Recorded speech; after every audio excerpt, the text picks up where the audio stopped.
माता दी। आप सभी का आपके अपने चैनल ज्योतिष ज्योति गुरु में बहुत बहुत स्वागत है। सबसे पहले आप सभी को होली की ढेरों बधाइयाँ। होली का पर्व आपका बहुत ही मंगलमय व्यतीत हो। आज हम इस वीडियो में होलिका दहन के शुभ मुहूर्त के बारे में जानेंगे कि सिर्फ कितना समय होलिका दहन का है, जो कि बेहद ही शुभ है और उसमें आप कुछ उपाय भी कर सकते हैं और अपने जीवन को सफल बना सकते हैं। हमारे हिंदू पंचांग के अनुसार हर साल फाल्गुन महीने की पूर्णिमा तिथि के दिन होलिका दहन की परंपरा है। उस दिन यह त्योहार मनाया जाता है और दूसरे दिन धुलंडी का पर्व होता है, जिसे रंगों के द्वारा हम मनाते हैं। होलिका दहन प्रदोष काल और पूर्णिमा तिथि में ही करना सबसे उचित माना जाता है। शाम के समय हर दिन प्रदोष का समय होता है और प्रदोष के समय उस दिन क्योंकि पूर्णिमा होती है और प्रदोष के समय ही होलिका दहन करना बेहद ही शुभ माना जाता है। पंचांग के अनुसार साल 2023 में बहुत ही कम समय, वैसे तो 2 घंटे का समय है, लेकिन इस समय में ही अगर आप होलिका दहन करते हैं, होलिका की पूजा करते हैं, तो बेहद ही शुभ रहेगा और पूरा साल अच्छा निकलेगा। तो चलिए जान लेते हैं कि यह समय कितने बजे से कितने बजे तक रहने वाला है।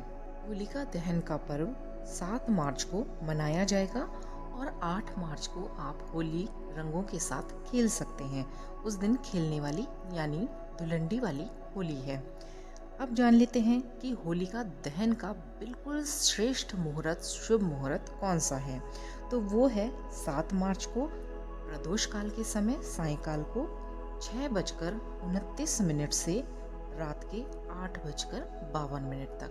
तो इस पूरे समय में आप कभी भी होलिका दहन कर सकते हैं, शुभ ही रहेगा और अपनी मनोकामना मांग सकते हैं। अपनी मनोकामना पूर्ण करने के लिए छोटे छोटे उपाय भी कर सकते हैं, जो कि पूरे साल भर के लिए आपको आगे बढ़ाएगा।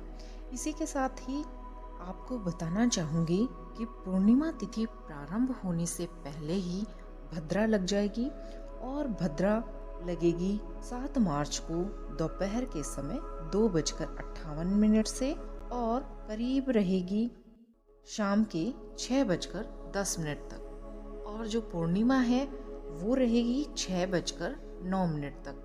तो वो 6:10 तक जो भद्रा का समय रहेगा वो भद्रा का पूंछ रहेगा, उसमें कोई फर्क नहीं पड़ता है, वो एक तरह से समाप्ति पर रहेगी भद्रा। इसलिए आप 6:09 से पूर्णिमा तिथि में होलिका का दहन कर सकते हैं और करना श्रेष्ठ रहेगा। आप इस दिन कुछ उपाय भी कर सकते हैं।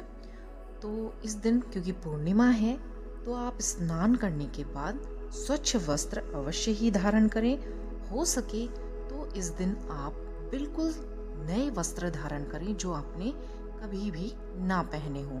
ऐसा करने से आपके पास पूरा साल भर धन की कभी कोई कमी नहीं होगी। ये सर्वश्रेष्ठ उपाय है इस दिन का। इसके साथ ही होलिका दहन वाले स्थान पर जाकर पूर्व या उत्तर की तरफ मुंह करके आपको पूजा करनी चाहिए और गाय के गोबर से होलिका और प्रहलाद की प्रतिमा बनानी चाहिए।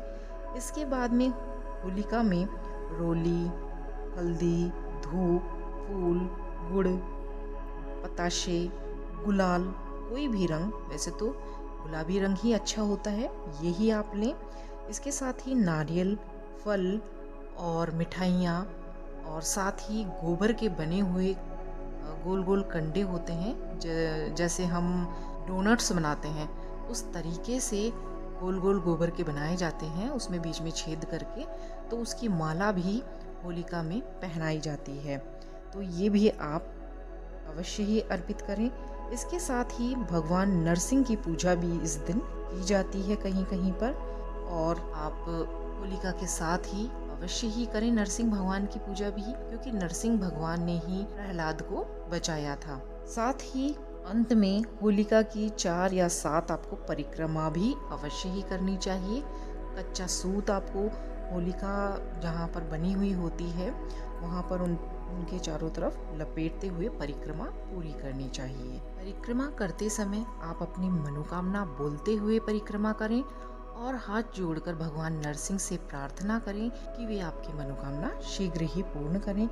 इस प्रकार से आप जब परिक्रमा कर लें उसके बाद ही होलिका का दहन किया जाता है। और फिर जब होलिका जलती है 5 या फिर 7 प्रकार के अनाज अर्पित करें। कहीं कहीं पर गन्ना भी अर्पित किया जाता है। गेहूं की बालियां ली जाती हैं और उसमें अग्नि में उनको सेका जाता है और वो एक तरीके से प्रसाद बन जाता है। फिर उसको पूरा परिवार ग्रहण करता है। तो इस तरह से आप होलिका की जब वो उसका दहन हो तब पूजा पाठ करें। साथ ही पानी का कलश लेकर जाएं और जो भी घर में मीठा पकवान बना हो वो भी उसमें अर्पित करें। तो इस तरह से आप होलिका की पूजा संपन्न करें, जो कि बेहद ही लाभदायक होती है और जीवन में आगे बढ़ाने वाली होती है। इस दिन माँ लक्ष्मी की पूजा भी आपको अवश्य ही करनी चाहिए। उनको गुलाल अर्पित करना चाहिए। धन और संपत्ति की इस तरह से अगर आप पूजा पाठ करेंगे तो जीवन में कभी कमी नहीं होगी। तो आशा करती हूँ आपको यह वीडियो, यह जानकारी बेहद ही पसंद आई होगी। इसके साथ ही आप एक उपाय और कर सकते हैं कि हरा रंग बुद्ध का प्रतीक होता है और होली के दिन अगर आप हरे रंग का गुलाल लगाएंगे होलिका दहन के दूसरे दिन एक दूसरे को, तो इससे संपन्नता बढ़ती है, सुख समृद्धि आती है। तो ये आप छोटे छोटे उपाय होलिका दहन वाले दिन करें, होलिका के दहन के दिन के दूसरे दिन करें, होली खेलते हैं तब। तो ऐसा करने से आपके जीवन में संपन्नता बढ़ेगी, खुशियाँ बढ़ेगी और पूरा साल भर आपका अच्छा निकलेगा। आशा करती हूँ यह जानकारी आपको बेहद ही पसंद आई होगी। तो चलिए मिलते हैं नई वीडियो के साथ। तब तक के लिए आप सभी का बहुत बहुत धन्यवाद। नमस्कार। जय माता दी।